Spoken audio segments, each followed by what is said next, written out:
যখন এই দুনিয়ার সফরে, ইসরার সফরে সব কিছু দেখা আমার আপনার নবী মসজিদুল আকসায় গেলেন। ওইখানে একটা পাথর ছিল, ওই পাথর একটা ছিদ্র করা পাথর। ওই পাথরের মধ্যে বাহনের দড়ি ঢুকাইয়া আম্বিয়া আলাইহিস সালাম তাদের বাহনকে বাইন্ধা রাখতেন। নবীজি ওই পাথরের সাথে ওনার বাহন বুরাককে বাইন্ধা রাখলেন। এবার ওযু করলেন। ওযু করার পরে মসজিদুল আকসার মধ্যে ঢুকলেন। সব নবীদেরকে আল্লাহ তাআলা ওইখানে একত্রিত করেছে, সকলে দাঁড়ায় অপেক্ষা করতেছে। নবীজিও ঢুকলেন মসজিদে। এইবার নামাজ পড়ানো হবে, সবাই নামাজের জন্য তৈরি। ইমামের খবর নেন, ইমাম কই সবাই আছে। আদম আলাইহিস সালাম আছে, ইউসুফ আলাইহিস সালাম আছে, ইব্রাহিম আলাইহিস সালাম আছে, ইমাম কই? জিবরাইল আলাইহিস সালাম নবীজিকে সামনে বাড়ায় দিয়া বললেন, আজকে এই জামাতের ইমামতি করবেন আপনি। এই জন্য আমার আপনার নবী শুধু নবী না, ইমামুল আম্বিয়া, সব নবীদেরও নবী আমার আপনার নবী, নবীদেরও নবী আমার আপনার নবী। এইবার নবীজি 2 রাকাত নামাজের ইমামতি করলেন। এখান থেকেই আমার আপনার নবীজি, এই মসজিদ থেকেই আমার আপনার নবীজির মেরাজের সফর শুরু হয়েছে। মেরাজের সফর শুরু হয়েছে এখান থেকে। আমি আর বেশি সময় কষ্ট দিব না আপনাদের। এমনিও যে শীত আমার লাগতেছে আলহামদুলিল্লাহ, আপনারা বসে আছেন তো আমি তো অবাক হইতেছি। নিচেও ঠান্ডা, উপরেও ঠান্ডা, ডাইরে ভাবে সব ঠান্ডা। আমার নাক দিয়ে মোটামুটি পানি ঝরতেছে। এখন মেরাজের সফর শুরু হয়েছে। যেই বাহন একবারে দৃষ্টিসীমার শেষ প্রান্তে তার প্রতিটা ধাপ গিয়ে পড়ে। নবীজি পৌঁছায় গেছেন প্রথম আসমানের দরজা। প্রত্যেকটা আসমানের দরজা আছে, আসমানে প্রত্যেকটা ব্যক্তির জন্য দরজা আছে। এখন আসমানের দরজায় পাহারায় নিয়োজিত আছে ফেরেশতারা। দরজা আওয়াজ করছে জিবরাইল আলাইহিস সালাম, কে? মুহাম্মদুর রাসূলুল্লাহ সাল্লাল্লাহু আলাইহি ওয়াসাল্লাম। এই তারা অভিবাদন, শুভেচ্ছা, স্বাগতম দিয়া দরজা খুলেছে। প্রথম আসমানে সাক্ষাৎ হয়েছে আদম আলাইহিস সালাতু ওয়াস সালামের সাথে। প্রথম আসমানে আদম আলাইহিস সালাম অভিবাদন জানিয়েছেন। আমার আপনার নবীজির জন্য তিনি দোয়া করছে। নিচে নামাজ হইছে কিন্তু কথা হয় নাই। উপরে যখন গেছেন ওইখানে কথাও হইছে। এইবার নবীজি আবার দ্বিতীয় আকাশের দিকে সফর শুরু করলেন। ওইভাবে দরজা খুলে দেওয়া হলো। দ্বিতীয় আসমানে আমার আপনার নবীকে ইউসুফ এবং ঈসা ও ইয়াহইয়া আলাইহিস সালাম, এই দুইজন খালাতো ভাই, একজনের খালাতো ভাই, এই দুই নবী আমার আপনার নবীজিকে অভিবাদন জানাইলেন। ওখান থেকে তৃতীয় আসমান দরজা খোলা হলো, স্বাগতম জানানো হলো। তৃতীয় আসমানে ইউসুফ আলাইহিস সালাম আমার আপনার নবীজিকে অভিবাদন জানাইলেন। নবীজি দুনিয়ায় আইসা ইউসুফ আলাইহিস সালামের সৌন্দর্যের প্রশংসা করছে। ওখান থেকে চতুর্থ আসমান দরজা খোলা হলো। ইদ্রিস আলাইহিস সালাম আমার আপনার নবীজিকে অভিবাদন জানাইলেন। এরপরে পঞ্চম আসমান হযরত হারুন আলাইহিস সালাম আমার আপনার নবীজিকে অভিবাদন জানাইলেন। ষষ্ঠ আসমানের দরজা খোলা হলো। মুসা আলাইহিস সালাম অভিবাদন জানাইলেন। এবার সপ্তম আসমানের দরজা খোলা হলো। সপ্তম আসমানে আছে বাইতুল মামুর। একেবারে কাবার বরাবর সপ্ত আকাশে আছে একটা মসজিদ বাইতুল মামুর। দুনিয়ায় যেমন তাওয়াফ চলে ওইখানেও তাওয়াফ চলে, ওইখানে তাওয়াফ করে ফেরেশতারা। এখন ফেরেশতার সংখ্যা কত? হাদিসের মধ্যে আসছে। এই প্রশ্নের জবাবে নবীজি বলেন, এইভাবে সপ্ত আকাশের উপরে একেবারে বাইতুল্লাহ বরাবর একটা মসজিদ আছে, ওইটার নাম হলো বাইতুল মামুর। ওই মসজিদের মধ্যে সব সময় তাওয়াফ চলে, ফেরেশতারা তাওয়াফ করে। একসাথে তাওয়াফ করে 70,000 ফেরেশতা। একদল ফেরেশতা তাওয়াফ কইরা বের হইছে তো শেষ। আমাকে তো টাকা পয়সা থাকলে বারবার উমরায় যাওয়া যায়, বারবার হজে যাওয়া যায়। ওই জায়গায় আর ওই কাম নাই। ওই 70,000 যে একবার তাওয়াফ করছে কিয়ামতের আগে আর সিরিয়াল পাবে না। সুবহান। তাহলে সংখ্যা কত এর হিসাব একমাত্র কে জানে? আল্লাহ তাআলা জানে। ওই জায়গায় বাইতুল মামুরে হেলান দিয়ে বসে আছে কে? ইব্রাহিম আলাইহিস সালাম। এইবার জিবরাইল আলাইহিস সালাম একেবারে শেষ প্রান্তে নিয়ে গেলেন, সীমান্তের বড়ই গাছের কাছে। এরপরে কি আছে? জিবরাইল আলাইহিস সালামের যাওয়ার অনুমতি নাই। ওই জায়গায় আমার আপনার নবী জিবরাইল আলাইহিস সালামকে দ্বিতীয়বার তার সশরীরে দেখছে। একবার দেখছে হেরা গুহায়, আরেকবার দেখছে তিন জায়গায়। প্রথমবার দেখা ভয় লাগছে, দ্বিতীয়বার ভয় লাগলেও আগে একবার দেখার কারণে টেনশন নাই। ইনদা সিদরাতিল মুনতাহা ইনদাহা জান্নাতুল মাওয়া, এটা সীমান্তের বড়ই গাছ আর জান্নাতুল মাওয়ার কাছে এটা। এখন সফর কোথায়, গন্তব্য কোথায়? জিবরাইল আলাইহিস সালাতু ওয়াস সালাম বলে, ইয়া রাসূলুল্লাহ, আমি এই পর্যন্ত আপনার রাহবার ছিলাম, আমার সীমানা শেষ, আমি এই পর্যন্তই আসতে পারি, এরপর আমার যাওয়ার কোনো অনুমতি নাই। এইবার আল্লাহর নবীকে আল্লাহ তাআলা বিশেষ বাহনে কইরা নিয়ে গেলেন, রফরফে কইরা নিয়ে গেছে। কত কাছে নিছে? একেবারে ফাকানা কাবা কাউসাইনি আও আদনা, এক ধনুক পরিমাণ দূর অথবা তার চাইতে আরো কাছে। আল্লাহ তাআলা এতটা নিকটে নিয়ে গেছে আমার আপনার নবীজিকে। এক ধনুকটা এরকম, এক ধনুক পরিমাণ দূরত্ব অথবা তার চেয়েও আরো কাছে আল্লাহ তাআলা আমার আপনার নবীজিকে নিয়ে গেছেন।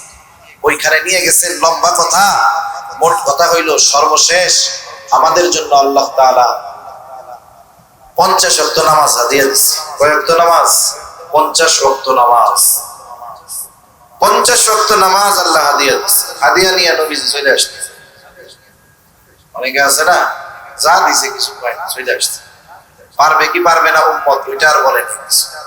এখন মুসা আলাইহিস সালামের সাথে দেখছে, বলতেছে কি দিল আল্লাহ হাদিয়া? 50 ওয়াক্ত নামাজ। কই শুনেন, আমি তো উম্মত সরাইয়া আসছি, আপনার উম্মত 50 ওয়াক্ত নামাজ পড়তে পারবে না, আপনি কমাইয়া নিয়ে আসেন। নবীজি গেছেন, 5 ওয়াক্ত পড়ছে, আবার আসছে, কত হয়েছে? 45। কাজ হবে না, আবার যা। এভাবে 9 বার যাওয়া আসা কইরা লাস্টে 5 রাকাতে এসে ঠেকছে, 5 ওয়াক্তে এসে ঠেকছে। এবার মুসা আলাইহিস সালাম বলে, আপনি আবার যান, আরো কমান। মনে মনে অনেকে কইবে গেলেই তো ভালো, কোন মতে খালি সপ্তাহে একদিন থাকলে তো আর আমাকে অসুবিধা ছিল, ঠিক না? খুব মজা হইতো না? এখন নবীজি বলতেছে আমার যাইতে লজ্জা লাগতেছে, আমি আর যাব না। আল্লাহ তাআলা বললেন, হাবিব 5 ওয়াক্ত নামাজই আপনার উম্মত পড়বে, তবে আমি বলছি তো 50। আমি কি বলছি? 50। আরে ওয়াক্ত কমায়া দিলাম, কিন্তু সওয়াবের ক্ষেত্রে আমি আল্লাহ কমাবো না। আপনার উম্মত 5 ওয়াক্ত নামাজ পড়বে, 5 ওয়াক্ত নামাজ পড়ার কারণে কমপক্ষে 50 ওয়াক্তের সওয়াব সে পেয়ে যাবে। সুবহানাল্লাহ। রাসূল আকরাম সাল্লাল্লাহু আলাইহি ওয়াসাল্লামের মেরাজ কোন বছরে হইল? রাসূল সাল্লাল্লাহু আলাইহি ওয়াসাল্লামের চাচা আবু তালেব, নবীজি যখন বাহিরে দ্বীনি কাজ করতেন, কাফেরদের পক্ষ থেকে যত বাধা বিপত্তি আসতো, আবু তালেব এই বাধাগুলো থামায়া দিতেন। নবীজি যখন ক্লান্ত, টেনশন নিয়ে ঘরে ফিরতেন, খাদিজাতুল কুবরা নবীজিকে সান্ত্বনা দিয়ে টেনশন পেরেশানি মুক্ত করতেন। এই দুইজন মানুষ একই বছর দুনিয়া থেকে চলে গেল, মারা গেল। বাহিরে যিনি ছিলেন চাচা, তিনিও মারা গেলেন। ঘরের মানুষ যিনি খাদিজাতুল কুবরা, তিনিও দুনিয়া থেকে চলে গেলেন। এই জন্য ঐতিহাসিকেরা এই বছরটার নামই দিয়ে দিচ্ছে আমুল হুজুন, পেরেশানির বছর, চিন্তার বছর। ওই বছরেই আল্লাহ তাআলা আমার আপনার নবীকে সপ্ত আকাশ পাড়ি দিয়ে আরশে আজিম পর্যন্ত নবীজিকে সফর করালেন, সান্ত্বনা দিলেন। নবীজির মর্যাদা শুধু দুনিয়ার জমিনে নয়, আল্লাহ তাআলা আরশে আজিম পর্যন্ত পৌঁছায় দিলেন। সুবহানাল্লাহ। আল্লাহ তাআলা সে কথা কোরআনুল কারীমের মধ্যে বলেন। শুরু হইল কেমনে? হাতিমে কাবার মধ্যে নবীজি ছিলেন। দুইজন ফেরেশতা আয়েশা ওনাকে ডাক দিয়ে উঠায় নিয়ে গেল জমজম কূপের কাছে। ওইখানে নিয়ে নবীজির সিনা চাক করা হলো, মানে বুক কাটা হইল, ওপেন হার্ট সার্জারি করা হইল। ওপেন হার্ট সার্জারি কেমনে করে জানেন? এই সিনার মধ্যে থেকে কাটে। কি দিয়া কাটে জানেন? গ্রাইন্ডিং মেশিন দিয়া কাটে। লোহা কাটা মেশিন দেখছে? ওই ধরনের মেশিন দিয়ে এটারে কাটে। কাটার পরে এরকম ফাঁক করে কষাইয়ের, এরপরে মধ্য থেকে সব হাড় বের কইরা ওইগুলার পরিষ্কার যা করার দরকার করে, আবার ওইটার প্রতিস্থাপন করে দেন। আজ থেকে ১-১৫০ বছর আগে বলেন তো এইরকম করা সম্ভব কেউ কল্পনা করছে? করে না। এই জন্য কাফেররাও অথবা এই ব্যবস্থা চালু হওয়ার আগে যারা ইসলাম বিদ্বেষী ছিল ওরাও কইত, কি কয়, একটা লোকের মুখ কাইটা হৃৎপিণ্ড বাইর করবে, পরিষ্কার করবে, ধুবে, আবার রাখবে, আবার এই লোক পয়সা বলে থাকবে, এটা কেমনে সম্ভব? ওই সময় বলতো কেমনে সম্ভব, কিন্তু এখন বলে এটা কোনো ব্যাপারই না। এখন কি বলে? এটা কোনো ব্যাপারই না। একটা মানুষকে পরিপূর্ণ অজ্ঞান করা লাগে না, সে সজাগ থাকবে, শুধু তার এই জায়গাটাকে অজ্ঞান করবে। তার অপারেশন হচ্ছে, সে নিজে নিজে দেখবে, ডাক্তারের সাথে কথাও বলবে, এই পাশ দিয়ে ওপেন হার্ট সার্জারি চলতেছে তাও দেখতেছে। এই বিষয়টা আজ থেকে 50 বছর আগেও কল্পনাতীত ছিল। এজন্য যখন নবীজির মেরাজের ঘটনায় বলা হইতো যে সিনা চেক করা হয়েছে, তখন বলতো আরে মিয়া এইসব আগুলি কথা বাদ দাও, এই বুক কাইটা ওইগুলা বাইর করলে কি মানুষ বাঁচে নাকি? কিন্তু আল্লাহ তাআলা আমার আপনার নবীজিকে ওইটা করছেন।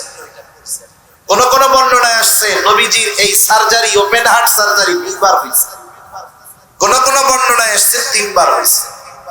প্রথমবার রাসূল আকরাম সাল্লাল্লাহু আলাইহি ওয়াসাল্লাম যখন হালিমাতুস সাদিয়ার বাড়িতে ছিলেন, ওনার দুধ বোন ওনাকে নিয়ে গেছে মাঠে, ওরা ছাগল চড়াইতেছে, নবীজি এক জায়গায় বসা। হঠাৎ করে ওরা খেয়াল করতেছে আসমান থেকে 2 জন লোক নাইমা আসছে।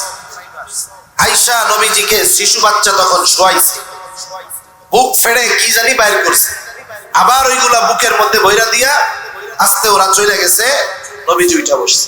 এই দৃশ্য দেখে হালিমাতুস সাদিয়ার মেয়ে দৌড় দিয়ে চলে গেছে বাড়িতে, মাকে ডাকতেছে, মা আমার কুরাইশ ভাইয়ের তো এই অবস্থা, 2 জন লোক আসছে, এই রকম বুক চিরে জানি কি করছে। এটা যখন শুনছে হালিমাতুস সাদিয়া দৌড়াইয়া এসে দেখে আমার আপনার শিশু নবী বসে আছে, কিন্তু তার মধ্যে ভয়ের একটা ছাপ চেহারার মধ্যে দেখা যায়। এখন কথা হইল, ছোটবেলায় নবীজির সাথে এরকম কেন করা হইল? প্রত্যেকটা মানুষের মধ্যে শিশুকালে কিছু শিশু সুলভ আচার আচরণ থাকে। এই শিশু সুলভ আচার আচরণ আমার আপনার নবীজির মধ্যে ছিল না। নবীজি যখন কোথাও অবস্থান করতেন তখন উনি ভাব গম্ভীর্যতার সাথে বসে থাকতেন, মনে হইতো উনি জানি কোন গভীর বিষয়ে চিন্তা করতেছেন। আল্লাহ তাআলা শিশুকালে সিনা চাক করার মাধ্যমে মানুষের মধ্যে শিশুকালের কিছু স্বভাব থাকে, আল্লাহ তাআলা ওই বিষয়গুলো থেকে আমার আপনার নবীজিকে মুক্ত করে রাখছেন। দ্বিতীয়বার হয়েছে, এটা যৌবনকালে হয়েছে। কেন? কারণ মানুষ যৌবনকালে যখন পদার্পণ করে, বয়সের পরিবর্তনের সাথে মানুষের চাহিদা, কথাবার্তা, ইচ্ছা এগুলো অটোমেটিকলি পরিবর্তন হয়ে যায়। একটা ছোট বাচ্চা ছোটকালে 5 টাকার খেলনা পাইলে ওর চাইতে খুশি আর কেউ নেই।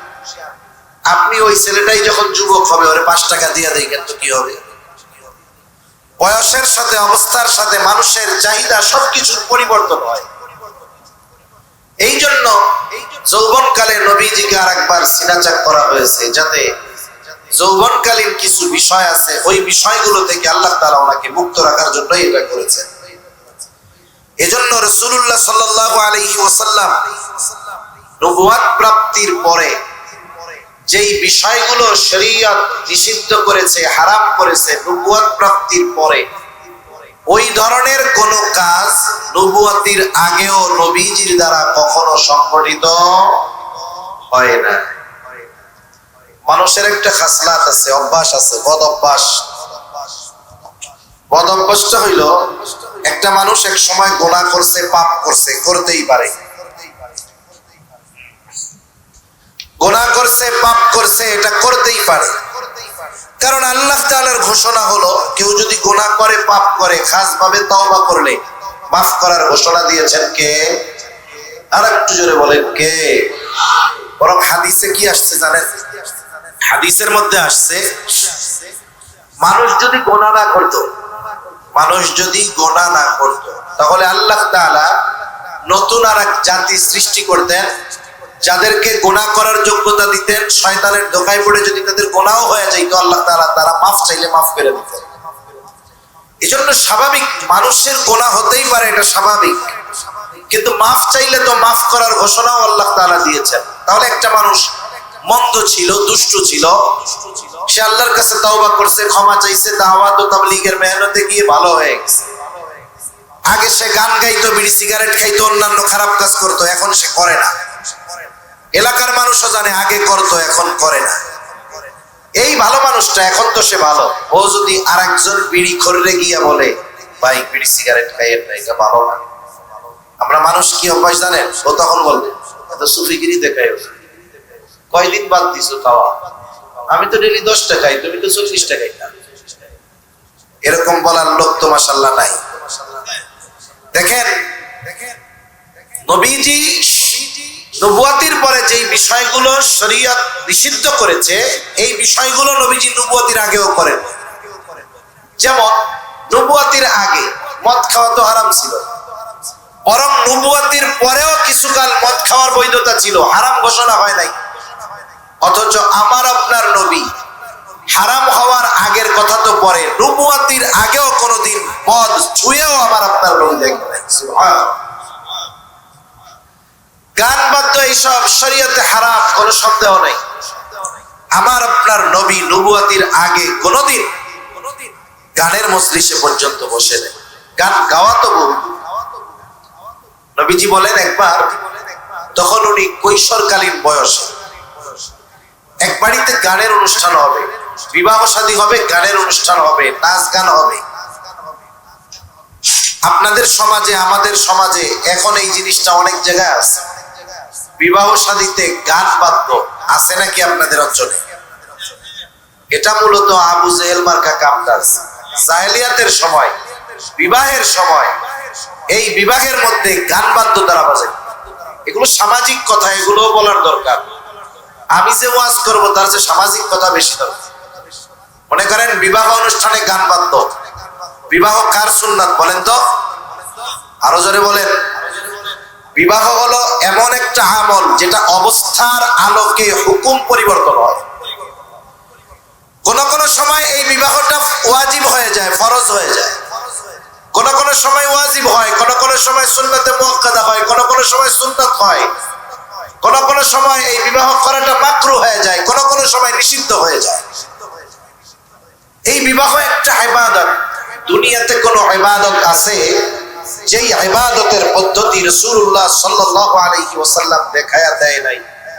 এমন কোন ইবাদত এই দুনিয়াতে আছে? নাই। তাহলে আমাদের সমাজে, মুসলিম সমাজে যেই বিবাহ শাদী হয়, মুসলমানদের বিবাহ শাদী কেমনে হওয়ার দরকার নবীজি মনে হয় শিখায়া যায় না। প্রত্যেকটা ধর্মে বিবাহ আছে, প্রত্যেকটা ধর্মে বিবাহ আছে, প্রত্যেকটা ধর্মের বিবাহ রীতি নীতি পদ্ধতি আছে। হিন্দু ধর্মের বিবাহের কিছু রীতিনীতি আছে, খ্রিস্টানদের বিবাহের কিছু রীতিনীতি আছে। এখানে যদি আপনাদের আশেপাশে বৌদ্ধরা থাকে দেখবেন বৌদ্ধদের বিবাহের কিছু রীতিনীতি আছে। মুসলমানদের বিবাহের শরীয়তের নির্ধারিত কিছু রীতিনীতি আছে। কিন্তু আফসোস কি জানেন, কোন হিন্দু মুসলমানদের বিবাহের কোন রীতিনীতি গ্রহণ করে না।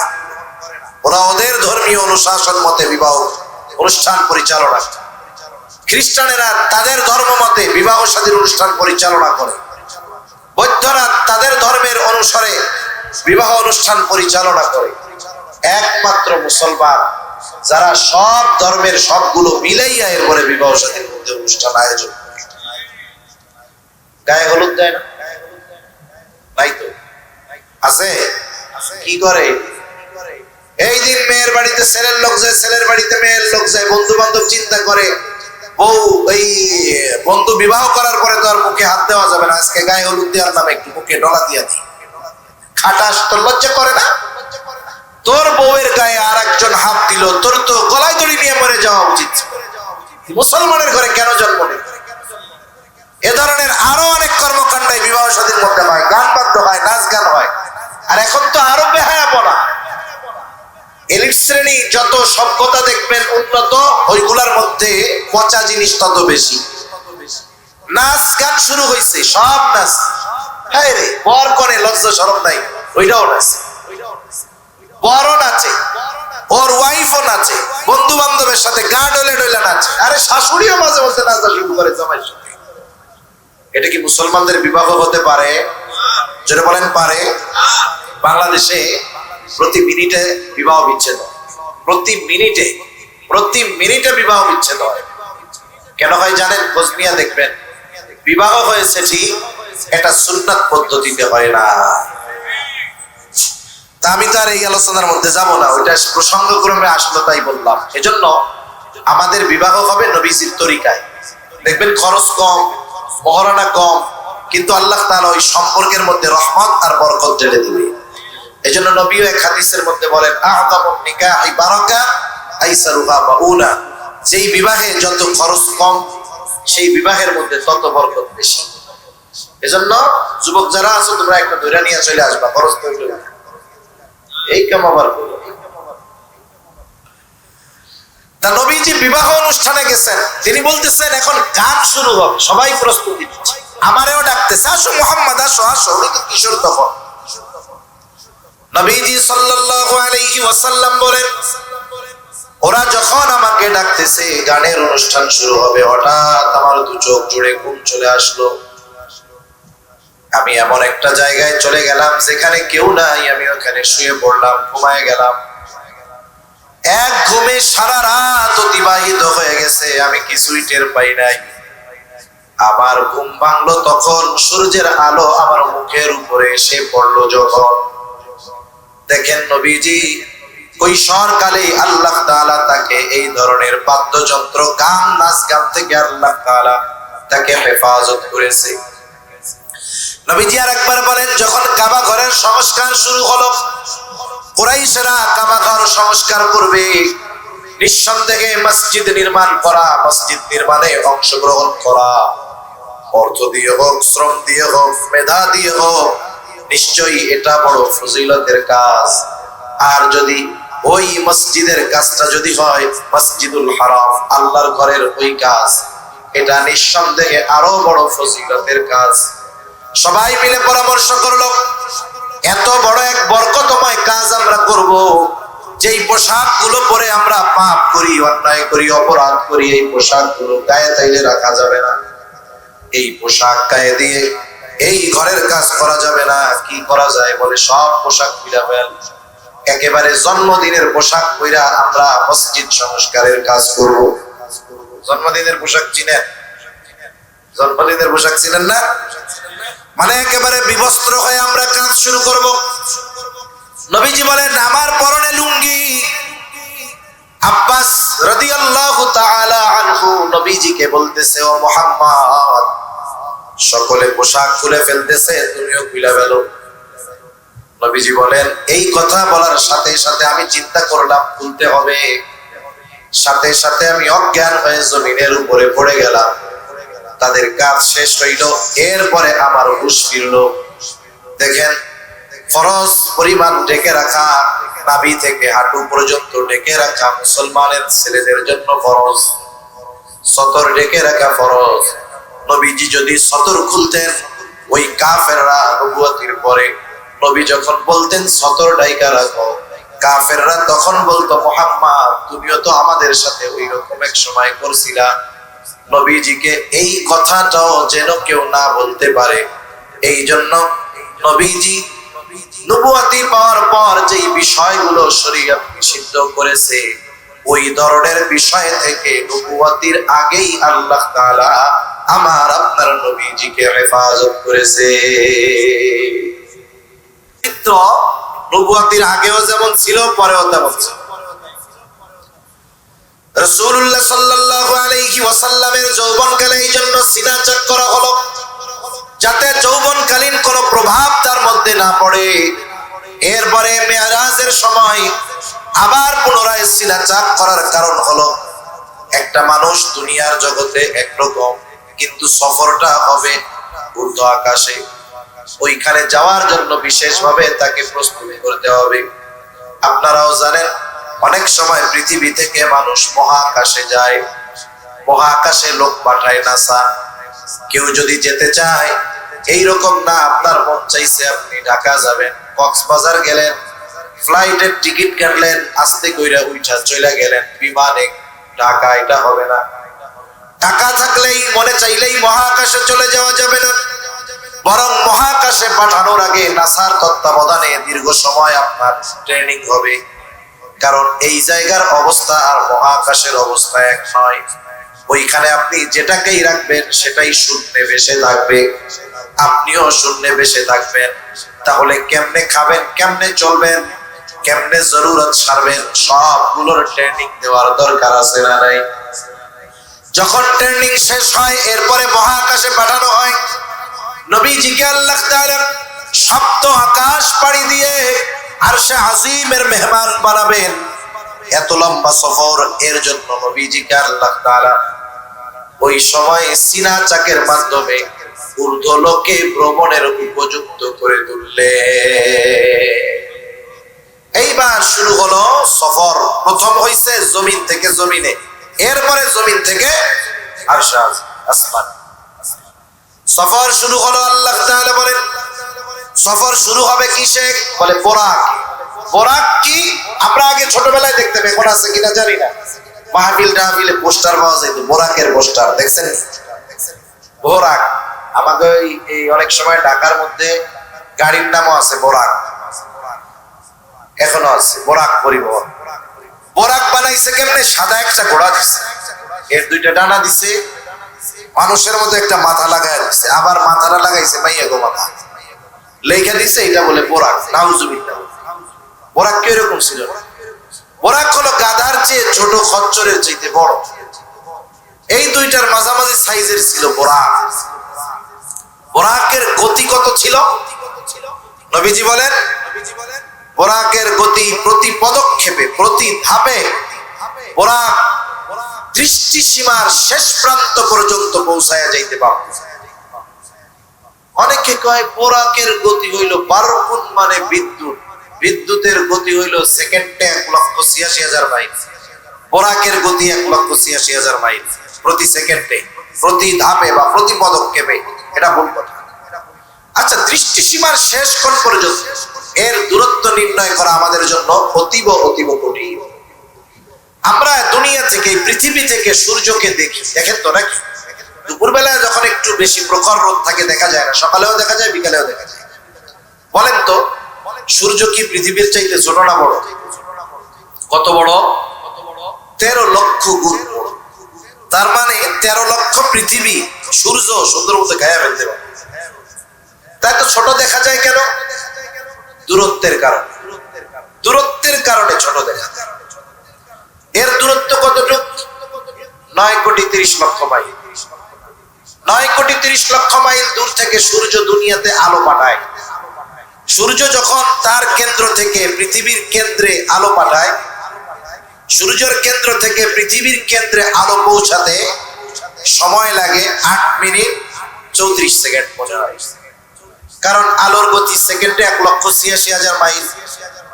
আপনি এটাকে ভাগ দিবেন 9,30,00,000 মাইল দিয়ে, তাহলে উত্তর 8 মিনিট 34, 30, 32, 34 এরকম একটা আসবে মনে হয়। তাহলে সূর্যের আলো 8 মিনিট 30 সেকেন্ডে দুনিয়াতে পৌঁছায় যায়। এটা আলোর গতি, বিদ্যুতের গতি। এখন আসেন, যখন রাতের আকাশে, আকাশটা পুরো পরিষ্কার থাকে, আমরা আকাশে মিট মিট করে তারা জ্বলতে দেখি। তারা আমরা আমাদের চোখে কি দেখি? চোখে দেখি যে সূর্যের চাইতে তারা অনেক ছোট। আসলে কি তারা ছোট? সূর্যের যেমন আলো আছে, তারারও আলো আছে। সূর্য যেমন পৃথিবীর কেন্দ্রের দিকে আলো নিক্ষেপ করলে 8 মিনিট 34 সেকেন্ডে চলে আসে, পৃথিবীর ওই তারা সৃষ্টির শুরু থেকে নিয়ে তারা তার আলো পৃথিবীর দিকে নিক্ষেপ করেছে। বাস্তবতা হলো সূর্যের আলো 8.5 মিনিটে পৌঁছিয়ে যায়, কিন্তু ওই তারার আলো কোটি কোটি বছর পার হয়ে গেছে। এখনো সেকেন্ডে 1,86,000 মাইল গতিতে পৃথিবীর দিকে আলো ছুটে আসছে। কোটি কোটি বছর পার হয়ে গেছে, এখনো একটা তারকার আলো পৃথিবীর কেন্দ্রতে পৌঁছাইতে পারে নাই। সুবহানাল্লাহ। তাহলে এই তারকা কত দূরে, এটা কি মানুষের নির্ণয় করা সম্ভব? এখন এই তারকা কত বড়? যেই সূর্যটা পৃথিবীর চাইতে 13 লক্ষ গুণ বড়, এই মহাকাশের সবচেয়ে ছোট যেই তারকাটা, ওইটার মধ্যে পৃথিবীর চাইতে বড় 13 লক্ষ গুণ সূর্যের মতো মিলিয়ন মিলিয়ন সূর্য ওই ছোট্ট তারকাটা খেয়ে ফেলতে পারে। সুবহানাল্লাহ। তাহলে এক একটা তারকার বিশালতা কত, কত জায়গা নিয়ে এক একটা তারকা আছে। এখন আকাশে কি তারকা একটা দুইটা নাকি? এর হিসাব দুনিয়ার কোন বিজ্ঞানী করতে পারবেন, অগণিত ওই রকম বড় বড় তারকা আছে। এখন আসেন, এই তারকাগুলো আছে কোথায়? এই তারকাগুলো আছে প্রথম আসমানের নিচে। এর দ্বারা দুই একটা প্রশ্নের জবাব আমাদের চলে আসবে। আল্লাহ তাআলা বলেন, ইন্না যায়্যানাস সামাদ দুনিয়া বিজিনাতিল কাওয়াকিব। আল্লাহ রাব্বুল আলামিন বলেন, আমি পৃথিবীর আকাশকে নক্ষত্রপুঞ্জ দ্বারা সুসজ্জিত করেছি। তার মানে আমরা যত তারকা দেখি সব প্রথম আসমানের নিচে। এই তারকার হিসাব দুনিয়ার কোন বিজ্ঞানী বিজ্ঞান দিতে পারবে না। এত এত তারকা, সুবিশাল তারকা আল্লাহ তাআলা প্রথম আসমানের নিচে রেখেছেন। ওই কাফেররা, ইসলাম বিদ্বেষীরা এক সময় বলতো, এত দূর বোরাক কেমনে গেল, কেমনে যাওয়া সম্ভব? অনেক প্রশ্নের জবাব, যেমন আমরা ওই ছোটবেলায় ওয়াজ শুনতাম, সেই লোকটা ইমানদার, যারা পরিমাণ ঈমান নিয়ে মরতে পারবে, যাকে আল্লাহ ছোট জান্নাত দিবে, তার জান্নাতের পরিধিটাও হবে কমপক্ষে এই দুনিয়ার 10 গুণ। শুনছেন না? এটা তো নতুন হাদিস, 1500 বছর ধরে আমরা শুনে আসছি, আমাদের পূর্ববর্তী প্রজন্মরা শুনেছে। তখন ওই নাস্তিকেরা তখনও ছিল, বলতো, দেখ হুজুরে বলে কি, আমরা মানুষের স্লোগান দেই 2টার বেশি নয়, একটা হইলে ভালো হয়। আবার এই 2টার বেশি যেন না হয়, এর জন্য যা কিছু দরকার সবগুলা ফ্রিতে দেই। কেন দেই? বলে লোক বাইরে গেলে থাকার জায়গার অভাব হয়ে যাবে, খাবারের অভাব হবে, দুনিয়াতে বসবাসের জায়গা কমে যাবে। আবার এই হুজুররা কি ওয়াজ শোনায়, আমরা দেখি জায়গা সংকট হয়ে যাইতেছে। হুজুররা কয় এরা নাকি মরার পরে সবচাইতে ছোট যে পাবে সেও দুনিয়ার 10 গুণ পরিমাণ একটা জান্নাত পাবে। এটা আগে বলতো, কিন্তু এখন এই কথা বিজ্ঞানী স্বীকৃতি দেয়। আল্লাহ তাআলা আকাশ একটা সৃষ্টি করেন নাই, 7 স্তর বিশিষ্ট সৃষ্টি করেছেন। বাকি 6টার কথা বাদ দেন, আল্লাহ তাআলা প্রথম আসমানের নিচে এত জায়গা রাখছে। তিনি যদি তার কোনো বান্দাকে এই দুনিয়ার 10 গুণ পরিমাণ নয়, 10,000 গুণ পরিমাণ এক একটা জান্নাত দেয়, প্রথম আসমানের নিচে যে জায়গা আছে ওই জায়গাটাই শেষ হবে না। এখন আসেন, দুনিয়া থেকে কোটি কোটি আলোকবর্ষ মাইল, এখন আবার কইতে পারে আলোকবর্ষ মাইল কারে বলে? আলোকবর্ষ মাইল হইল, এখান থেকে আপনি ছোটা শুরু করবেন, আপনার গতি হবে সেকেন্ডে 1,86,000 মাইল। এই গতিতে 1 বছরে আপনি যত দূর অতিক্রম করতে পারবেন ওটাকে বলা হয় 1 আলোকবর্ষ। 1 আলোকবর্ষ। আমরা যেই তারকাগুলো দেখি এগুলো কোটি কোটি আলোকবর্ষ মাইল দূরে। এগুলাও তাহলে আমাদের দৃষ্টিসীমার শেষ প্রান্ত নয়, বরং আমাদের দৃষ্টিসীমার শেষ প্রান্ত আরো দূরে। আল্লাহ তাআলা ওই বুরাককে এমন পাওয়ার দিয়েছে যে ও এক স্টেপ যখন যায় দৃষ্টিসীমার শেষ পর্যন্ত পৌঁছায়া যায়। আল্লাহ তাআলা যদি চান, এটা অসম্ভব কোনো কিছু নয়, অবিশ্বাসের কোনো কিছু নাই। যাই হোক, এইবার নবীজি বুরাকে সফর শুরু করলেন। সফর প্রথমে হবে ইসরা, মানে যেই ভ্রমণটা জমিন থেকে জমিনে, ওটা হলো ইসরা। আল্লাহ তাআলা সেই কথা বলেন, সুবহানাল্লাযী আসরা বিআবদিহি লাইলাম মিনাল মাসজিদিল হারাম ইলাল মাসজিদিল আকসা আল্লাযী বারাকনা হাওলাহু লিনুরিয়াহু মিন আয়াতিনা। ভূত পবিত্র মহান সত্তা তিনি, যিনি তার বান্দাকে মসজিদুল হারাম থেকে মসজিদে আকসা পর্যন্ত রাত্রিকালীন ভ্রমণ করিয়েছেন। লাইলাম মিনাল মসজিদিল হারামি ইলাল মসজিদিল আকসা। মসজিদুল আকসা এটা আবার কি বলে? আল্লাযী বারাকনা হাওলাহু, যার চতুর্পাশকে তিনি বরকতময় করেছে। মসজিদুল আকসার আশেপাশের জায়গাগুলো সব বরকতময়। যেখানে মসজিদুল আকসা এরিয়াটা কোন পর্যন্ত, আপনারা যদি কেউ বর্তমান সময়ের ছবি দেখে থাকেন, দেখবেন ওই মসজিদ এরিয়ার চারদিক দিয়ে উঁচু দেওয়াল দেওয়া আছে, ওইটারে বলা হয় ওল্ড সিটি। এই গোটা অংশটা, গোটা চত্বরটাকেই মসজিদুল আকসা বলা হয়। যেমন আপনাদের মসজিদ, মসজিদের সামনে যে ফাঁকা জায়গা বা চত্বর থাকে, এটারেও কিন্তু বলে ওই জায়গায় যদি কেউ দাঁড়ায় থাকে, মসজিদের ভিতরে ঢুকে নাই, ওই জায়গায় দাঁড়ায় আছে, কই আসছ? আমি মসজিদে আছি, ভেতরে কিন্তু নাই। এই চত্বরটাও এর অন্তর্গত। যেমন হারামের এরিয়া, কেউ যদি মসজিদুল হারামে নামাজ পড়ে, একেবারে ইমামের সাথে সামনের কাতারে গিয়ে পড়ে, বাইতুল্লাহর একেবারে সামনে পড়ে, তার যে সওয়াব হবে, গোটা হারামের এরিয়ার মধ্যে যদি নামাজ পড়ে জামাতে, ওই সওয়াবটাই। আল্লাহ রাব্বুল আলামিন বললেন আল্লাযী বারাকনা হাওলা। আল্লাহ তাআলা বলেন, যিনি মসজিদুল আকসার আশপাশকে বরকতময় করেছেন, রাত্রিকালীন এই ভ্রমণ কেন করাইলেন? লিনুরিয়াহু মিন আয়াতিনা, তার বান্দাকে তিনি কিছু নিদর্শন দেখানোর জন্য রাত্রিকালীন ভ্রমণ করাইছেন। এখানে আল্লাহ তাআলা নবীজিকে আবদুন শব্দ দ্বারা অভিহিত করেছে। কারণ একটা মানুষ পরিপূর্ণ আব্দ তথা আল্লাহর গোলাম হতে পারলেই সে সফল, আল্লাহর গোলাম হতে পারলেই সফল। এই জন্য দেখবেন খ্রিস্টানেরা বলে ঈসা আলাইহিস সালাম আল্লাহর সন্তান, ওরা বাড়াইয়া বলে, অথচ ঈসা আলাইহিস সালাতু ওয়াস সালাম জবাব দিয়েছেন, ক্বালা ইন্নী আবদুল্লাহ আতানিয়াল কিতাবা ওয়া জাআলানি নাবিয়্যা। তিনি বলতেছেন, আমি হলাম আল্লাহর বান্দা, আমি নবী, আমার একটা কিতাব দেওয়া হয়েছে। এখন বিষয় হলো, আল্লাহ তাআলা নবীজিকে মসজিদুল হারাম থেকে মসজিদে আকসায় রাত্রিকালীন সফর করিয়েছেন কেন? আল্লাহর নিদর্শন সমূহ দেখানোর জন্য। কি নিদর্শন দেখাইছেন? ওই দিক গেলে অনেক দূর চলে যেতে হবে আমাকে, সাথে সাথে মসজিদুল আকসায় সফর করাইলেন। আমরা এখন বলতে পারতাম কেন করাইছে, অন্য মসজিদ ছিল না, বা মক্কা থেকে সরাসরি আসমানে নিয়ে যেতে পারতো না।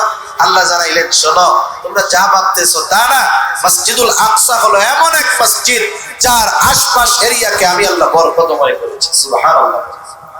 এজন্য ফিলিস্তিনের ওই জমিন, জেরুজালেমের ওই জমিন বরকতময় জমিন। ওই মসজিদের সম্পর্কে আমাদের জানার দরকার আছে। তাহলে মসজিদ সম্পর্কে জানলাম যে এটা এক নাম্বার মসজিদুল আকসা, এটা হলো বরকতময় এক জায়গা। দুই নাম্বার ওই জেরুজালেমের জমিন, আল্লাহ রাব্বুল আলামিন ওটাকে বলেছেন পবিত্র ভূমি, পবিত্র জমিন।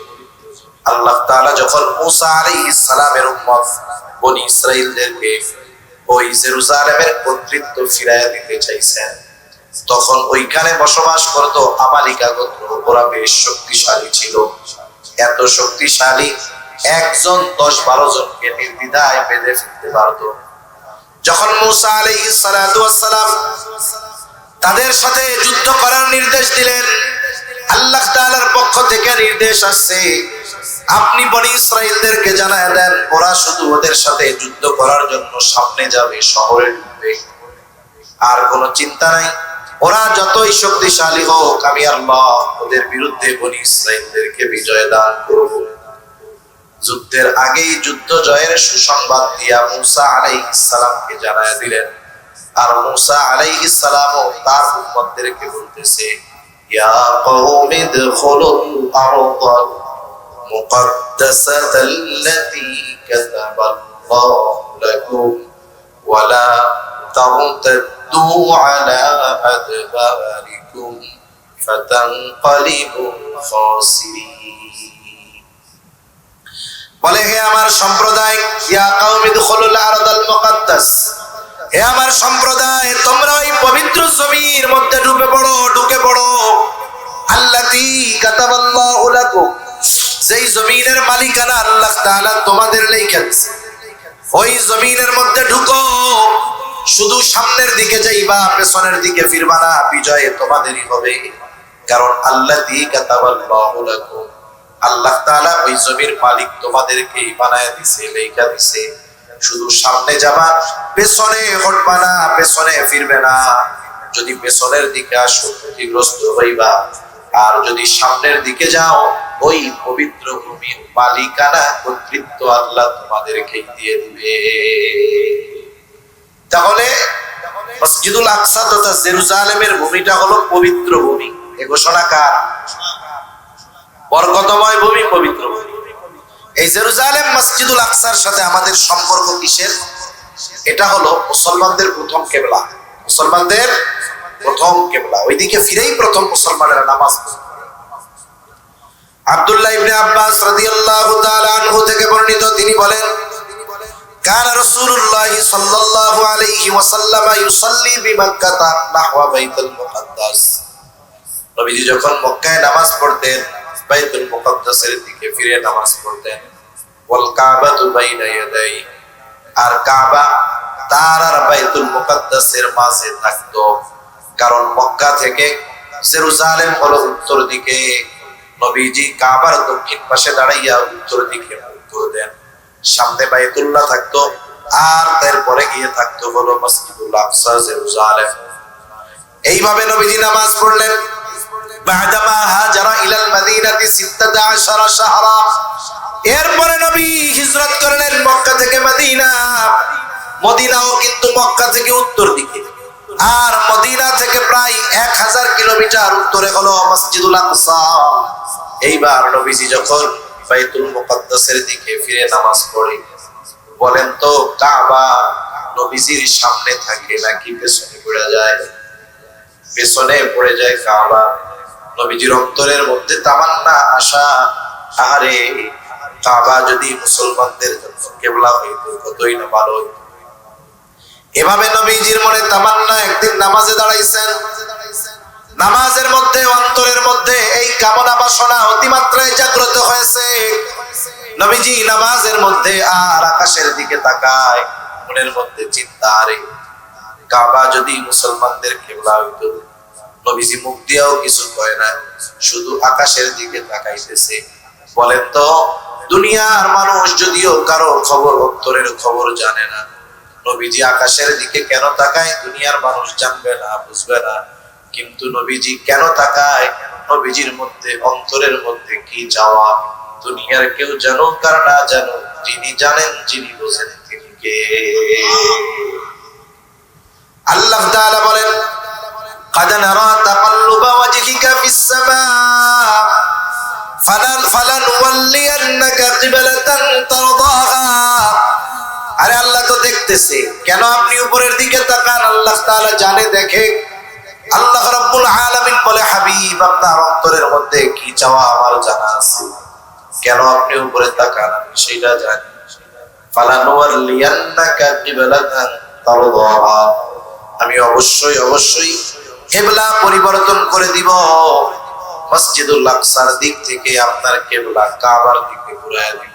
কেন দিব শুনেন, তারদাহা, আপনার সন্তুষ্টির জন্য, আপনার খুশির জন্য আমি আল্লাহ জেরুজালেম মসজিদুল আকসা থেকে আপনার জন্য, আপনার খুশির জন্য কাবাকে আমি আল্লাহ কিবলা বানায় দেব। নবীজির সম্মান বুঝেন। আল্লাহ তাআলা বলতেছে, আপনার সন্তুষ্টির জন্য আমি কিবলা অবশ্যই পরিবর্তন করেছি। নবীজির মনে যেটা চায় আল্লাহ সেটা পূরণ করবে। এখন নামাজ হয়েছে 2 রাকাত, আমরা গ্রামের ভাষায় কই না, এখন সব দেখাশোনা হয়েছে, ছেলে মেয়ের মধ্যে সব পছন্দ হয়েছে, পরিবার পছন্দ, মেয়ে পছন্দ, কুফুতে মিলছে, কথায় মিলছে, সব কিছুতে মিলছে। এখন মুরব্বীরা কই শুভ কামে দেরি করতে নাই, শুভ কাজে কি করতে নাই, দেরি করতে নাই। কারণ এর মধ্যে কোন সময় শয়তান এসে পাল্টা দিব তার ঠিক আছে। এই জন্য পাল্টাই তো দিবই, তাহলে দেরি আর করার দরকার নেই। ফাওয়াল্লি ওয়াজহাকা শাতরাল মাসজিদিল হারাম, নামাজ 2 রাকাত হইছে, তাতে কি আপনি আপনার চেহারাটাকে মসজিদুল হারামের দিকে ঘুরায় ফেলেন। বাকি 2 রাকাত নামাজ নবীজি ওই দিকে ফিরে পড়লেন। যেই জায়গায় পড়ছেন ওই জায়গায় এখন একটা মসজিদ, নাম হলো মসজিদুল কিবলাতাইন। ওই মসজিদ, ওইখানে গেলে দেখা যায় এখন কাবার দিকে ফিরে নামাজ পড়ে, আগে জেরুজালেমের দিকে ফিরে পড়তো, তার একটা চিহ্ন দেওয়া আছে। এই জন্য ওই মসজিদুল আকসা এটা হলো মুসলমানদের কিবলা, যেই দিকে ফিরে নবীজি দীর্ঘকাল নামাজ পড়েছেন। এই জন্য মসজিদুল আকসার প্রতি মানুষের মহব্বত থাকার কারণ হলো ওই মসজিদের সাথে আমার আপনার নবীজি এবং মুসলমানদের দীর্ঘকালের নামাজের ইবাদতের সম্পর্ক রয়েছে। এই মসজিদ হলো পৃথিবীর দ্বিতীয় মসজিদ। হযরত আবু যর গিফারি রাদিয়াল্লাহু তাআলা আনহু নবীজিকে জিজ্ঞাসা করতেছেন, আইয়ু মসজিদিন উযিয়া ফিল আরদি আওয়ালা, হে আল্লাহর রাসূল, এই পৃথিবীতে সর্বপ্রথম মসজিদ কোনটা? আল্লাহর নবী বললেন, আল মসজিদুল হারাম। মসজিদুল হারাম হলো প্রথম মসজিদ। আল্লাহ তাআলা কুরআনুল কারীমের মধ্যে বলেন, ইন্না আউওয়ালা বাইতিন উযিআ লিন-নাস লাল্লাযী বিবাক্কাতা মুবারাকান ওয়া হুদাল লিল-আলামিন। আল্লাহ তাআলা বলেন, ইন্না আউওয়ালা বাইতিন উযিআ লিন-নাস, নিশ্চয়ই মানুষের জন্য নির্মিত প্রথম ঘর কোনটা? লাল্লাযী বিবাক্কাতা মুবারাকান ওয়া হুদাল লিল-আলামিন, যেটা বাক্কায় অবস্থিত। এর মধ্যে কি আছে? মানুষের জন্য হেদায়েত এবং বরকতে ভরপুর এই ঘর, এটা হলো বাইতুল, পৃথিবীর প্রথম মসজিদ। এরপরে জিজ্ঞাসা করা হলো, এরপরে কোনটা বানানো হয়েছে? সুম্মা আইয়ুন, এরপরে কোনটা? নবীজি বলেন, আল মসজিদুল আকসা। এরপরে বানানো হয়েছে মসজিদুল আকসা। আবু যর গিফারি প্রশ্ন করতেছে, কাম কানা বাইনাহুমা, এই দুইটার মধ্যে ব্যবধান কত বছরের? নবীজি বললেন, আরবাউনা সানা, 40 বছরের ব্যবধান। কেমনে হইল এটা? এখানে ব্যাখ্যার বিষয় হলো, কাবা ছিল নূহ আলাইহিস সালামের মহাপ্লাবনের সময়, এটা একেবারে বিধ্বস্ত হয়ে গেছে, কিছুই ছিল না।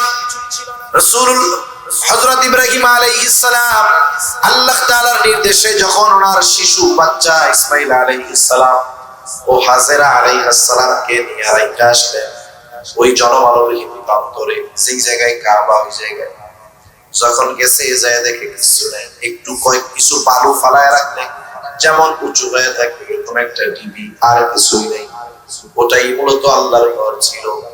যেহেতু ওই সময় ওটা ঘরের কোনো অস্তিত্ব ছিল না, কিন্তু জায়গাটা ছিল। এই জন্য আল্লাহ তাআলা পরবর্তীতে ইসমাঈল আলাইহিস সালাম যখন বড় হইলেন, ইব্রাহিম আলাইহিস সালাম আর ইসমাঈল আলাইহিস সালাম মিলে দুইজনে ওই ঘরকে তৈরি করলেন। আজকে বাইতুল্লাহ যেই স্ট্রাকচার আমরা দেখি, 4 কোণার একটা ঘর, মূলত ওই ধরনেই ইব্রাহিম আলাইহিস সালাম আর ইসমাঈল আলাইহিস সালাম বানাইছিলেন। তবে এখন যেটা দেখা যায়, ওই মাপটা ইব্রাহিম আলাইহিস সালামের মাপ নয়, বরং কাবাটা আরো বড় ছিল। কুরাইশেরা একবার সংস্কার করার সময় ছোট বানায় ফেলছে। মূলত মূল ঘরের মধ্যে হাতিমে কাবা যেটাকে বলা হয় ওটাও ছিল না। হাতিমে কাবা আবার, হাতিমে কাবা হইল, আপনারা ছবির মধ্যে দেখছেন না, কাবা ঘরের পাশেই একটা বেকার দেওয়াল আছে, দেখছেন নি? কাবা ঘরের ছবি দেখেন নাই? 2-1 জন আছেন এরকম, আছেন? আমার তারা একটু দেখতে বলছে। কাবা ঘর দেখেন নাই, বাস্তবে দেখা হয় নাই, ছবিতেও দেখেন, এরকম কেউ আছে? মাশাআল্লাহ, সবাই দেখছে। একটু খেয়াল দিয়ে মাঝে মধ্যে তাকাইয়েন, আর মাঝে মধ্যে আল্লাহর কাছে বললেন, আল্লাহ মরার আগে একবার হইলেও ওই ঘরের কালো গেলাফটা ধরার তৌফিক দিও। এই নসিব যদি না হয় তাহলে এটা আমাদের জন্য বড় দুর্ভাগ্যের বিষয়। দোয়া করার দরকার, সাথে সাথে চেষ্টা করার দরকার। এই ঘরের পাশে দেখবেন একটা গোল দেয়ালের মতো, ওই দেয়ালের ভিতরের অংশ, যে অংশটা কাবার দিকের সাথে, ওই দেয়ালের ভিতরের অংশটা, ওটাও মূল কাবার অংশ। এখন কেউ যদি ওই দেয়ালের ভিতরে গিয়ে বাইতুল্লাহর যে 4 কোণা ঘর, ওইটারে পেছনে দিয়ে সামনের দিকে নামাজ পড়ে, তার নামাজও হয়ে যায়, কারণ ওইটা মূল ঘরের অংশ। এটা কুরাইশরা যখন সংস্কার করছে, তখন অর্থের অভাবে ওই অংশটুকুর কাজ আর করে নাই, ওইটুকু বাহিরেই ছিল। নবীজি আয়েশা সিদ্দিকা রাদিয়াল্লাহু তাআলা আনহাকে বলতেন যে আয়েশা, আমার মন চায় আমি কাবাকে ইব্রাহিমী স্ট্রাকচারে ফিরায়া। ইব্রাহিমী স্ট্রাকচার কেমন ছিল? 4 কোণা ঘর ছিল। এখন তো দেখেন না, অনেক বড় দেওয়ার পরে দরজা দিছে 6 ফিট উপরে। ওই সময় এরকম ছিল না। দরজা ছিল জমিনের সাথে সমতলে, 2টা দরজা ছিল, 2টা দরজা। কাবার মধ্যে মূল যখন ওই গিলাফ পাল্টায় তখন খেয়াল করলে দেখবেন একটা দরজার চিহ্ন এখনো পাওয়া যায়, ইট দিয়ে গাইতে রাখছে। ওই যে 2 দরজা ছিল, কি হইতো, মানুষ একটা দিয়ে ঢুকতো আর একটা দিয়ে বাইরে হইতো। এরা করলো কি, আস্তে কইরা ওই দরজাটার উপরে দিল, একটা দরজা ফুল বন্ধ করে দিল, একটা দরজা খোলা রাখলো। কেন? যাতে যার মন চায় সে জানি কাবা ঘরের মধ্যে যাইতে না পারে। এই জন্য ওই সিস্টেম কুরাইশরা করছিল। সাথে সাথে একটু ছোট বানায় ফেলছে। নবীজি বললেন, আমার চায়, মন চায় কাবার দরজা একেবারে সমতলে দিয়ে দিব, 2 দরজা দিব, আর যেটুক পুরো আকৃতি ওইটারে পুরো বানায়। আয়েশা সিদ্দিকা রাদিয়াল্লাহু তাআলা আনহা বলেন, তাইলে আপনি করেন না কেন? বলে, করি না একটি ফিতনার আশঙ্কায়। কারণ এই কাবার ওই আকৃতি পরবর্তীতে পরিবর্তন করতে গিয়ে বিশাল লম্বা ইতিহাস ঘটে গেছে।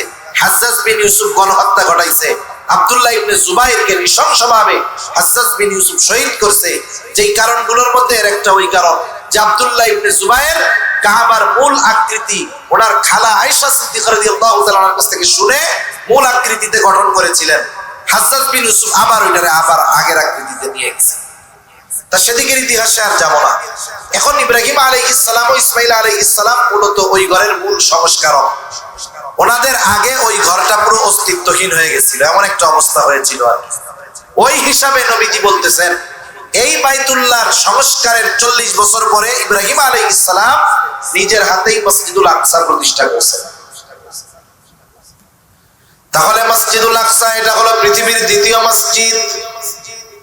মসজিদুল আকসার অন্যতম একটি বৈশিষ্ট্য, দুনিয়ায় কেউ যদি ওই 3 মসজিদ ছাড়া অন্য কোন মসজিদ ফজিলত মনে কইরা দেখতে যায়, আপনাদের অঞ্চল থেকে অনেক সময় হয়তো যাইতে পারে, ওই সিলেট শাহজালালের মাজার জিয়ারত করতে যায় ফজিলতের আশায়, বাগেরহাটের 60 গম্বুজ মসজিদ জিয়ারত করতে যায় ফজিলতের আশায়, সব গোনা হয়। কি হয় জোরে কোন?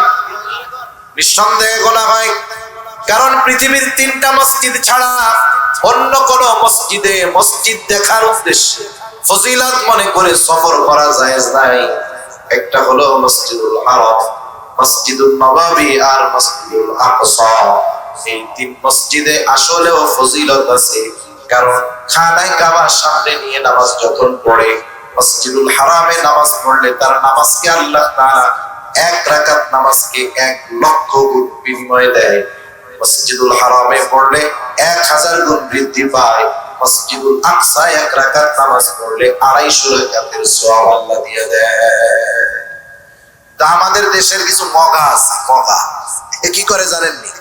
গেছে শাহজালালের মাজারে, শাহজালালের মাজারের পাশে বড় মসজিদ আছে, জোহরের ওয়াক্ত, কিন্তু নামাজও পড়ে নাই, কিছু করে একটু বড় উজু টুজু করে আইসা মাজারের পাশে নামাজের জায়গা, ওই জায়গা দাঁড়াইছে।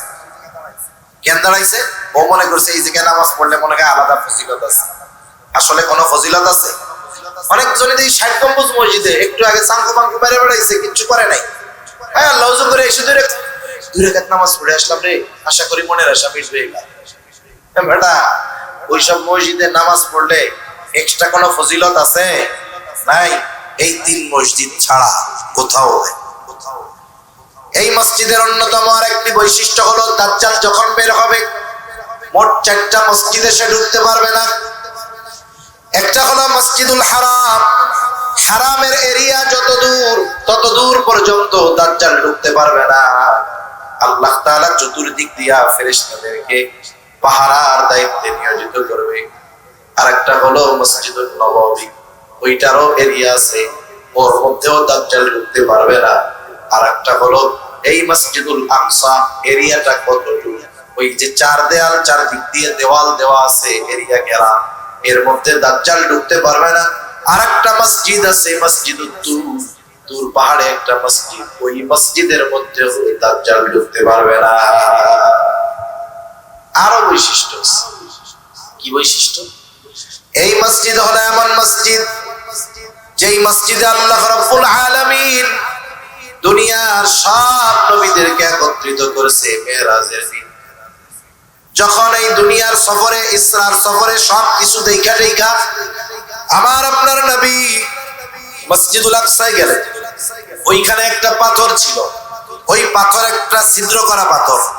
ওই পাথরের মধ্যে বাহনের দড়ি ঢুকাইয়া আম্বিয়া আলাইহিস সালাম তাদের বাহনকে বাঁধা রাখতেন।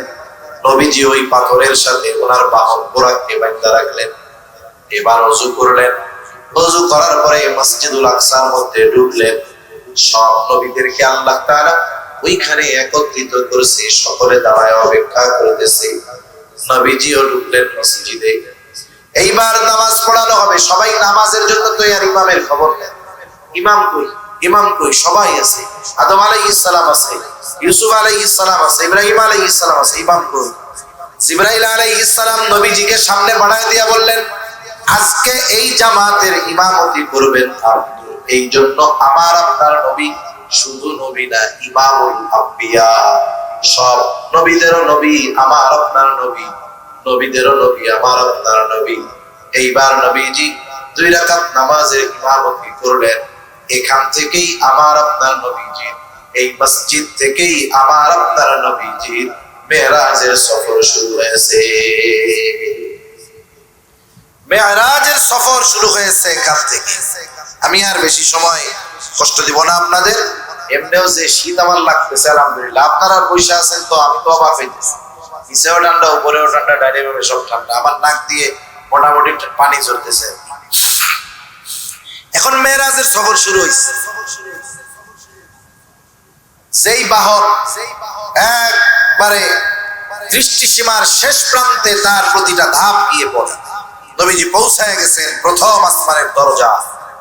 প্রত্যেকটা আসমানের দরজা আছে, আসমানে প্রত্যেকটা ব্যক্তির জন্য দরজা আছে। এখন আসমানের দরজায় পাহারায় নিয়োজিত আছে ফেরেশতারা। দরজা আওয়াজ করছে জিবরাইল আলাইহিস সালাম, কে? মুহাম্মদুর রাসূলুল্লাহ সাল্লাল্লাহু আলাইহি ওয়াসাল্লাম। এই তারা অভিবাদন, শুভেচ্ছা, স্বাগতম দিয়া দরজা খুলে দিয়েছে। প্রথম আসমানে সাক্ষাৎ হয়েছে আদম আলাইহিস সালাতু ওয়াস সালামের সাথে। প্রথম আসমানে আদম আলাইহিস সালাম অভিবাদন জানিয়েছেন। আমার আপনার নবীজির জন্য তিনি দোয়া করছে। নিচে নামাজ হইছে কিন্তু কথা হয় নাই। উপরে যখন গেছেন ওইখানে কথাও হইছে। এইবার নবীজি আবার দ্বিতীয় আকাশের দিকে সফর শুরু করলেন। ওইভাবে দরজা খুলে দেওয়া হলো। দ্বিতীয় আসমানে আমার আপনার নবীকে ইউসুফ এবং ঈসা ও ইয়াহইয়া আলাইহিস সালাম, এই দুইজন খালাতো ভাই, একজন একজনের খালাতো ভাই, এই দুই নবী আমার আপনার নবীজিকে অভিবাদন জানাইলেন। ওখান থেকে তৃতীয় আসমান দরজা খোলা হলো, স্বাগতম জানানো হলো। তৃতীয় আসমানে ইউসুফ আলাইহিস সালাম আমার আপনার নবীজিকে অভিবাদন জানাইলেন। নবীজি দুনিয়ায় আইসা ইউসুফ আলাইহিস সালামের সৌন্দর্যের প্রশংসা করছে। ওখান থেকে চতুর্থ আসমান দরজা খোলা হলো। ইদ্রিস আলাইহিস সালাম আমার আপনার নবীজিকে অভিবাদন জানাইলেন। এরপরে পঞ্চম আসমান হযরত হারুন আলাইহিস সালাম আমার আপনার নবীজিকে অভিবাদন জানাইলেন। ষষ্ঠ আসমানের দরজা খোলা হলো। মুসা আলাইহিস সালাম অভিবাদন জানাইলেন। এবার সপ্তম আসমানের দরজা খোলা হলো। সপ্তম আসমানে আছে বাইতুল মামুর। একেবারে কাবার বরাবর সপ্ত আকাশে আছে একটা মসজিদ বাইতুল মামুর। দুনিয়ায় যেমন তাওয়াফ চলে ওইখানেও তাওয়াফ চলে, ওইখানে তাওয়াফ করে ফেরেশতারা। এখন ফেরেশতার সংখ্যা কত? হাদিসের মধ্যে আসছে। এই প্রশ্নের জবাবে নবীজি বলেন, এইভাবে সপ্ত আকাশের উপরে একেবারে বাইতুল্লাহ বরাবর একটা মসজিদ আছে, ওইটার নাম হলো বাইতুল মামুর। ওই মসজিদের মধ্যে সব সময় তাওয়াফ চলে, ফেরেশতারা তাওয়াফ করে। একসাথে তাওয়াফ করে 70,000 ফেরেশতা। একদল ফেরেশতা তাওয়াফ কইরা বের হইছে তো শেষ। আমাদের তো টাকা পয়সা থাকলে বারবার উমরায় যাওয়া যায়, বারবার হজে যাওয়া যায়। ওই জায়গায় আর ওই কাম নাই। ওই 70,000 যে একবার তাওয়াফ করছে কিয়ামতের আগে আর সিরিয়াল পাবে না। সুবহান। তাহলে সংখ্যা কত এর হিসাব একমাত্র কে জানে? আল্লাহ তাআলা জানে। ওই জায়গায় বাইতুল মামুরে এলান দিয়ে বসে আছে কে? ইব্রাহিম আলাইহিস সালাম। এইবার জিবরাইল আলাইহিস সালাম একেবারে শেষ প্রান্তে নিয়ে গেলেন, সীমান্তের বড়ই গাছের কাছে। এরপরে কি আছে? জিবরাইল আলাইহিস সালামের যাওয়ার অনুমতি নাই। ওই জায়গায় আমার আপনার নবী জিবরাইল আলাইহিস সালামকে দ্বিতীয়বার তার সশরীরে দেখছে। একবার দেখছে হেরা গুহায়, আরেকবার দেখছে এই জায়গায়। প্রথমবার দেখা ভয় লাগছে, দ্বিতীয়বার ভয় লাগলেও আগে একবার দেখার কারণে টেনশন নাই।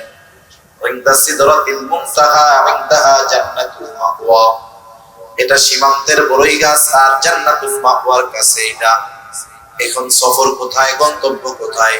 জিবরাইল আলাইহিস সালাতু ওয়াস সালাম বলে, ইয়া রাসূলুল্লাহ, আমি এই পর্যন্ত আপনার রাহবার ছিলাম, আমার সীমানা শেষ, আমি এই পর্যন্তই আসতে পারি, এরপর আমার যাওয়ার কোনো অনুমতি নাই। এইবার আল্লাহর নবীকে আল্লাহ তাআলা বিশেষ বাহনে কইরা নিয়ে গেলেন, রফরফে কইরা নিয়ে গেছে। কত কাছে নিছে? একেবারে ফাকানা কাবা কাউসাইনি আও আদনা, এক ধনুক পরিমাণ দূর অথবা তার চাইতে আরো কাছে। আল্লাহ তাআলা এতটা নিকটে নিয়ে গেছে আমার আপনার নবীজিকে। এক ধনুকটা এরকম, এক ধনুক পরিমাণ দূরত্ব অথবা তার চেয়েও আরো কাছে আল্লাহ তাআলা আমার আপনার নবীজিকে নিয়ে গেছেন। ওইখানে নিয়ে গেছেন। লম্বা কথা, মোট কথা হইল সর্বশেষ আমাদের জন্য আল্লাহ তাআলা 50 ওয়াক্ত নামাজ হাদিয়া দিচ্ছে। কয় ওয়াক্ত নামাজ? 50 ওয়াক্ত নামাজ। 50 ওয়াক্ত নামাজ আল্লাহ হাদিয়া দিচ্ছে। হাদিয়া নিয়ে নবীজি চলে আসছে। অনেকে আছে না, যা দিছে কিছু পায় না, চলে আসছে। পারবে কি পারবে না উম্মত ওইটা আর বলেন। এখন মুসা আলাইহিস সালামের সাথে দেখছে, বলতেছে কি দিল আল্লাহ? 50 ওয়াক্ত নামাজ। কই শুনেন, আমি তো উম্মত সরাইয়া আসছি, আপনার উম্মত 50 ওয়াক্ত নামাজ পড়তে পারবে না, আপনি কমাইয়া নিয়ে আসেন। নবীজি গেছেন, 5 ওয়াক্ত পড়ছে, আবার আসছে, কত হয়েছে? 45। কাজ হবে না, আবার যা। এভাবে 9 বার যাওয়া আসা কইরা লাস্টে 5 রাকাতে এসে ঠেকছে, 5 ওয়াক্তে এসে ঠেকছে। এবার মুসা আলাইহিস সালাম বলে, আপনি আবার যান, আরো কমান। মনে মনে অনেকে কইব গেলেই তো ভালো, কোনো মতে খালি সপ্তাহে একদিন থাকলে তো আর আমাকে অসুবিধা ছিল, ঠিক না? খুব মজা হইতো না? এখন নবীজি বলতেছে আমার যাইতে লজ্জা লাগতেছে, আমি আর যাবো। আল্লাহ তাআলা বললেন, হাবিব 5 ওয়াক্ত নামাজই আপনার উম্মত পড়বে, তবে আমি বলছি তো 50। আমি কি বলছি? 50। আরে ওয়াক্ত কমায়া দিলাম, কিন্তু সওয়াবের ক্ষেত্রে আমি আল্লাহ কমাবো না। আপনার উম্মত 5 ওয়াক্ত নামাজ পড়বে, 5 ওয়াক্ত নামাজ পড়ার কারণে কমপক্ষে 50 ওয়াক্তের সওয়াব সে পেয়ে যাবে। সুবহানাল্লাহ। এজন্য দুইটা বিষয় নিয়ে আমি আপনাদের খেদমতে কথা বলতে চাচ্ছিলাম। লম্বা ব্যাখ্যা বিশ্লেষণ করলে আরো অনেক মজার মজার কথা বলা যায়। আমি দুইটা মূল কথা বলার জন্য এই কথাগুলো বলছি। একটা হলো মেরাজ। দেখবেন আপনাদের এলাকায় হবে কি হবে না জানি না, শহরেও এখন এরকম আছে। এই 27শে রজব যখন কাছাকাছি আসবে, পোলা বান্ডে পাঠাবে মহিলারা, একটু সাবজুরের কাছে শুনে তো মেরাজের রোজা কয়টা রাখতে হয়। মনে হয় আপনাদের এলাকার ইমাম সাহেবদের কাছে আসে না, মনে হয় না, আসলে তো ভালো, ভালো। শহরে এখনো আসে, মহিলারা পাঠায়, জিজ্ঞেস কিন্তু হুজুর মেরাজের রোজা কয়টা রাখতে হবে? আরে মেরাজের কোনো রোজা নেই, মেরাজের কোনো কি নাই, রোজা। এখন আরেক দল আসবে, মেরাজের নামাজ কোন সূরা দিয়ে পড়তে হয়? এগুলো তো হাদিসেই নাই, হুজুর ভাইবে কোথায়? এগুলো আছে মকসুদুল মুমিনের মধ্যে। এগুলো মুমিনের ঈমান আরো নষ্ট করে। একটা হাদিস বানায় রাখছে মন গড়া, কোনো ভিত্তি নেই, কিচ্ছু নাই, লেখা থাকে সহিহুল মুসলিম। আসলে গোটা মুসলিম জ্ঞান, গোটা সিয়াসতটা খুঁজা ওই হাদিস পাওয়া যায়। এজন্য মেরাজ উপলক্ষে কোনো ইবাদত নেই। মেরাজের মূল হাদিয়া নামাজ, ওই 5 ওয়াক্ত নামাজই আগে হইতে হবে। যে ওই 5 ওয়াক্ত নামাজই হবে, সেই মেরাজের মূল শিক্ষাকে গ্রহণ করে নেওয়া হয়, ঠিক কিনা বলে? এজন্য অনুরোধ থাকবে আপনাদের কাছে, আপনারা পরিশ্রমী মানুষ, পাহাড়ের মানুষ, গ্রামের মানুষ, এরা পরিশ্রমী। এক একজন মুসাফা করে, আর আমি হাত দেখে চিন্তা করি এটা হাত না লোহা। এই পরিমাণ পরিশ্রম আপনারা করেন, আর আপনারা যদি 5 ওয়াক্ত নামাজ পড়তে কষ্ট হয়, তাহলে এটা বড় লজ্জার বিষয়, এটা বড় কষ্টের বিষয়। সেজন্য শত ব্যস্ততা থাক, আমরা আল্লাহর দেওয়া এই হাদিয়া 5 ওয়াক্ত নামাজ, শত ব্যস্ততা হোক, কষ্ট হোক, ছাড়বো না ইনশাআল্লাহ। দ্বিতীয়ত, যেহেতু ইহুদি নাসারাদের সাথে যুদ্ধ আমাদের চলবে, মসজিদুল আকসার সাথে মুসলমানের ঈমানের সম্পর্ক আরো অনেক বৈশিষ্ট্য আছে, প্রত্যেকটা বৈশিষ্ট্যের সাথে আমাদের সাথে সম্পৃক্ত। এজন্য ইহুদিরা দাবি করে ওইটা আমাদের, খ্রিস্টানরাও দাবি করে আমাদের, কারণ ঈসা আলাইহিস সালামের জন্ম হয়েছে না ওই জায়গায়, ওরাও দাবি করে আমাদের, আমরাও দাবি করি আমাদের, কিন্তু অগ্রাধিকার হলো আমাদের, কারণ প্রত্যেকটা নবী আমাদের নবীর নবুয়তকে স্বীকার করে নিয়েছে। আলমে আরওয়াহে, রূহের জগতে সব নবীর কাছ থেকে আমার আপনার নবীজির নবুয়তের ব্যাপারে আল্লাহ স্বীকৃতি দিয়েছেন। সুবহানাল্লাহ। আল্লাহর নবী বলেন, যদি ইহুদিদের নবী মুসা আলাইহিস সালাম আমি থাকা অবস্থায় বেঁচে থাকতো, তাহলে সে আমার শরীয়তকে গ্রহণ করত। সেজন্য মসজিদুল আকসার কর্তৃত্ব, অধিকার উম্মতে মুহাম্মাদির বেশি, ঠিক কিনা বলেন? এজন্য এই মসজিদুল আকসার প্রতি আমাদের মহব্বত, ভালোবাসা থাকতে হবে। ঘরের মধ্যে নায়ক নায়িকার প্লেয়ার ছবি টানায়, সুন্দর একটা বড় বাইতুল্লাহর ছবি আনবে, এরপরে মদিনার একটা ছবি রাখবেন, সবুজ গম্বুজের সুন্দর করে একটা ছবি, আর একটা ছবি রাখবেন মসজিদুল আকসা। ছোট বাচ্চারা কি করে, একটু দেখলেই জিজ্ঞেস, আম্মু এটা কি, ওইটা কি, আম্মু এটা কি। আপনি নিজে এই তিন মসজিদের সংক্ষিপ্ত ইতিহাস জেনে রাখবেন। আপনারা জিজ্ঞাসা করছে, আম্মু এই কালাটা কি, আপনি বুঝাবেন, দেখো আমরা এই ঘরটার দিকেই ফিরে নামাজ পড়ি, এই ঘরটায় আমাদের দেশ থেকে পশ্চিম দিকে, ওই দিকে ফিরে ছাড়া নামাজ পড়া যায় না। ওই জায়গায় জানো নামাজ পড়লে কি হয়, এক রাকাত পড়লে আল্লাহ তাআলা 1,00,000 গুণের সওয়াব দেয়। আপনি ওর মনে ওইটার প্রতি আগ্রহ বাড়াবেন, এভাবে বলে বলে আপনার বলার ভঙ্গিমায় ওর অন্তরে কামনা তৈরি হবে যে আমাকে ওইখানে যেতে হবে। তুমি জানো এই কার ঘর, এটা আল্লাহর ঘর, ওইখানে কি আছে জানো, এখানে হযরত আসওয়াদ আছে, জানো আপু আম্মু, ওইটাতে কেউ যদি চুমা দেয় আল্লাহ তাআলা তার সব গুনাহ মাফ করে দেয়, ওখানে মাকামে ইব্রাহিম আছে। আপনি এই বৈশিষ্ট্যগুলো তাকে বলবেন, সে জানবে, তার হৃদয়ের মধ্যে ওইটার ভালোবাসা পয়দা হবে। মসজিদে নববীর ব্যাপারে বলবেন, সবুজ গম্বুজ দেখায় বলবেন, তুই জানো আপু এটা কি, এর ঠিক নিচেই তোমার আমার নবীজি শুয়ে আছে, তুমি জানো আমরা এখান থেকে সালাম দেই, আর তুমি যদি ওইখানে গিয়ে নবীজিকে সালাম দাও, নবীজি সরাসরি তোমার সালামের জবাব, তাকে আগ্রহী করে তুলবেন যে তুমি যদি সেই রকম মানুষ হতে পারো, তাহলে নবীজির সালামের জবাবের আওয়াজ তুমি নিজ কানে শুনতে পারবা ইনশাআল্লাহ। এই যে তার মধ্যে একটা আগ্রহ তৈরি করো। মসজিদুল আকসার ইতিহাস বলবেন, এর উপরে যারা জুলুম করতেছে তাদের এই জুলুমের ইতিহাস শোনাবেন, যাতে ওই জালেমদের ব্যাপারে ওই শিশু মনে অন্তরে ওদের প্রতি ঘৃণা পয়দা হয় এবং ওই মসজিদুল আকসার প্রতি তার মহব্বত পয়দা হয়। এগুলো আমাদের করতে হবে, তা না হলে কি হবে জানেন, আগামী প্রজন্ম মসজিদুল আকসা চিনবে না, আগামী প্রজন্ম ভুলে যাবে এগুলো। যেই মসজিদের সাথে আমাদের ইবাদতের সম্পৃক্ততা, যেই মসজিদের সাথে আমাদের এত ফজিলতের সম্পর্ক, এটা আমাদের পরবর্তী প্রজন্ম জানবে না। এজন্য আমরা এই পদক্ষেপগুলো নিব, মসজিদুল আকসার ভালোবাসা অন্তরে ঢুকাবো, এবং মেরাজের যে হাদিয়া, এই হাদিয়া যেহেতু আল্লাহ দিয়েছেন, যথাযথভাবে এই হাদিয়ার ব্যবহার আমরা করবো ইনশাআল্লাহ। করা যাবে তো? আল্লাহ সুবহানাহু ওয়া তাআলা আমাদের সবাইকে কথাগুলো বুঝবার, আমলের কথাগুলো আমলে পরিণত করার তৌফিক দান করুন। সকলে বলি আমিন। ওয়া আখিরু দাওয়ানা আলহামদুলিল্লাহি রাব্বিল আলামিন। দুরূদ শরীফ পড়ি। আল্লাহুম্মা সাল্লি আলা মুহাম্মাদ ওয়া আলা আলি মুহাম্মাদিন